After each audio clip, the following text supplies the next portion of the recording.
we are officially 1 or 2 months away from fully funding our emergency fund, and we finally realized that it's time that we make some real plans about what we're going to do instead of just dreaming about it.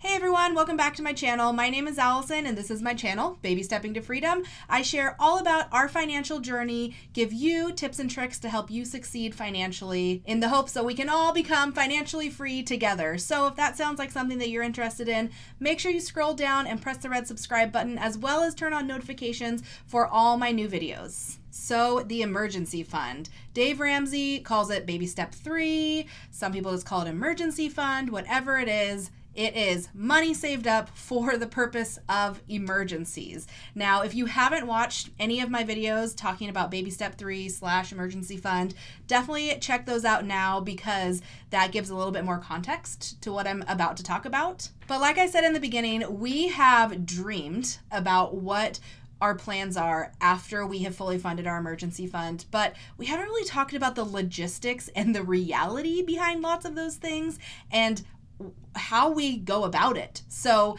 today I'm going to share the actual plans, what we are actually going to do at this point in time and how it's going to look for us. So hopefully by the end of October, we will have our 6+ month emergency fund saved up. And what that means is we will then be in a place where we can start contributing to retirement a little bit more. I'll talk about that, as well as working on paying off our house and saving up for some things that we know are coming up. So let's get down to business. So our big financial goal, as I mentioned in our 8-year plan video, is to pay off our house in the next 8 years. So one way that we are going to ensure that paying off our house actually happens sooner rather than later is we've decided to refinance our house. So I'm not really sure on the timeline of this quite yet because interest rates are changing a lot with home loans. But currently we have a 4.5 interest rate on our house, and like the average at this point in time when I'm filming this video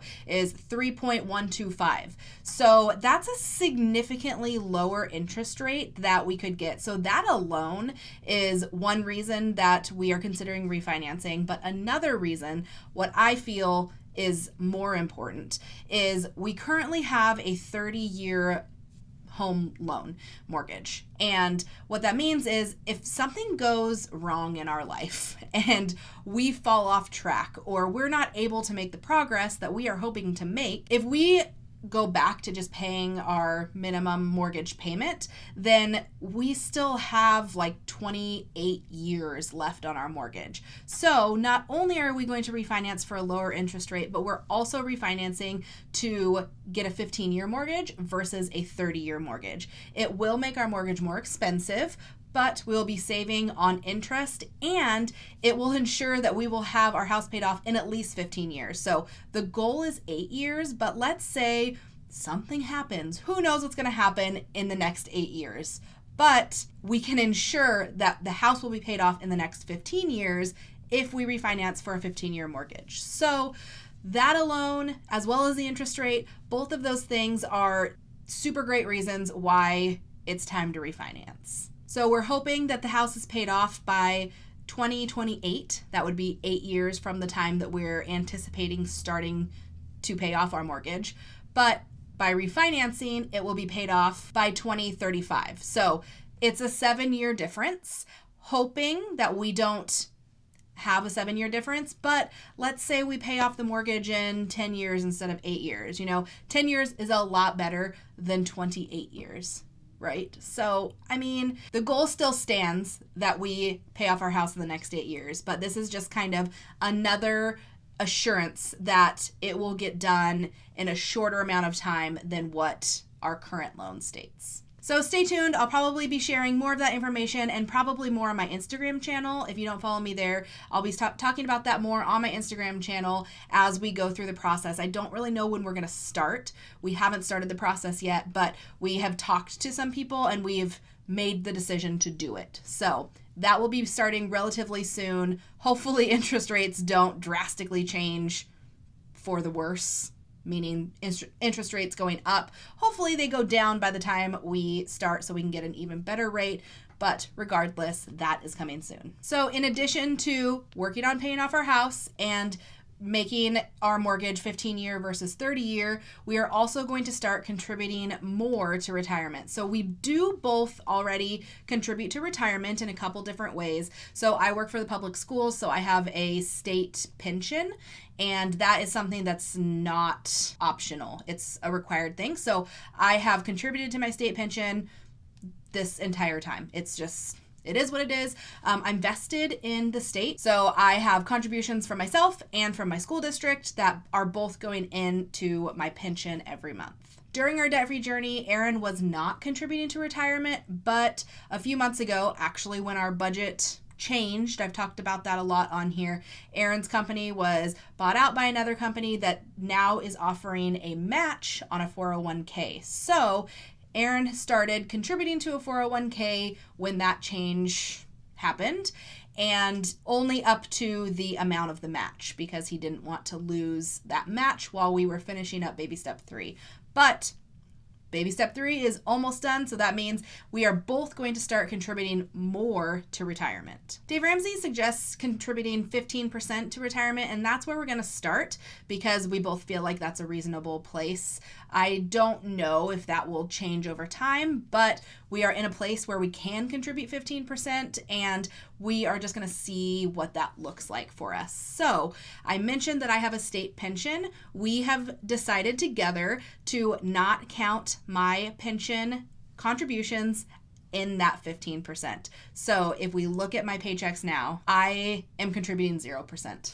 Even though part of my paycheck does go into the pension, we are not counting that.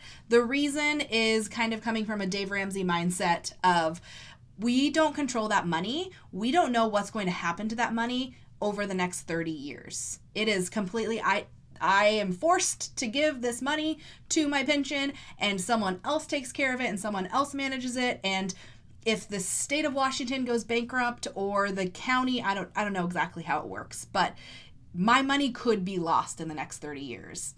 It is probably not likely, but who knows what's going to happen in the next 30 years. And having my livelihood in retirement rely on someone else managing my money, not really what we're going for. So essentially, that is going to continue my contributions to my pension. And if it's there when I retire, bonus, because it'll be good. But if something happens in the next 30 years before I'm able to access that money, it's all good because we essentially have a backup plan. And that backup plan is Erin's contributions to his 401k through his work right now has a match, and then he will be contributing in addition to that up to 15%. And I have a 403b that I used to contribute to before starting our debt-free journey. I stopped. It's a small account right now, but we are going to start contributing to my 403b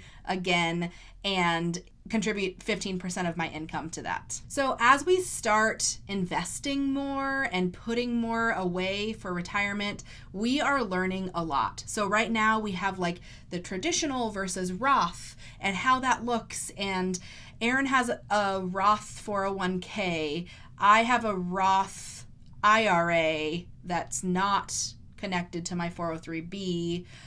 These are all like numbers and letters that really make no sense to me. That's where I am at right now in this stage. I understand our budget. I understand saving. I understand paying off debt. But moving from that world to now saving and investing and taxes and Roth and traditional and 401k and 403b, I don't know what any of this means. But fortunately, Erin is in the insurance world, which is like kind of finance, and he is much more familiar with it. So I'm learning. We are working on this together, trying to figure out the best way to go about this. And it's probably going to ebb and flow as we go on. But this is where we're starting right now. I think Erin has, well, I'm pretty sure Erin has a 401k, Roth 401k. I have a traditional 403b. At some point, we're going to change into all Roth. And that has to do with taxes. I'll find out more later. It's like before contributions before tax, contributions after tax. Moral of the story is I will share on here as I learn how all this works. It is all unknown to me at this point. Not completely unknown, but it is a world that is outside of my wheelhouse. So I will be learning and sharing and figuring it out as I go. But we're not exactly sure how these contributions will look on our paychecks. We can kind of make a guess of what our paycheck looks like without 15%. But it's just a guess at this point. So once we start making contributions and really looking at numbers, then we'll be able to see how that impacts our budget and how we're able to work towards our other goals after changing our retirement contributions, because 15% of our income is a significant amount that we are not losing, but not able to do something with at this very moment. It is somewhere else, and so it will drastically change our take-home pay, which then impacts paying off our house and paying for other things that are coming up. We're also planning on kind of updating our kind of goals and dreams. So we have a goals and dreams list right now that we created when we were paying off our debt, and that was probably a year and a half ago that we made that goals and dreams list, and things have changed since then. I just looked at it today and I noticed that it said next summer we'll be getting a car. Well, we had to get a car back in December, so we probably aren't going to be getting a car next summer. So we kind of need to change that. Also, we've decided that as we start paying off our mortgage, we are going to build in some rewards along the way. So maybe some like staggered, when we hit this balance of our mortgage, we then do this. And we don't really know how that's going to look yet, but we're going to build in some life in the midst of all this. Maybe it's a vacation. Maybe it's a new, I really want a new bedroom set. Like, we use Rubbermaid drawers as our nightstands and have since we moved in together 10 years ago. So I hope, actually, it's not a hope.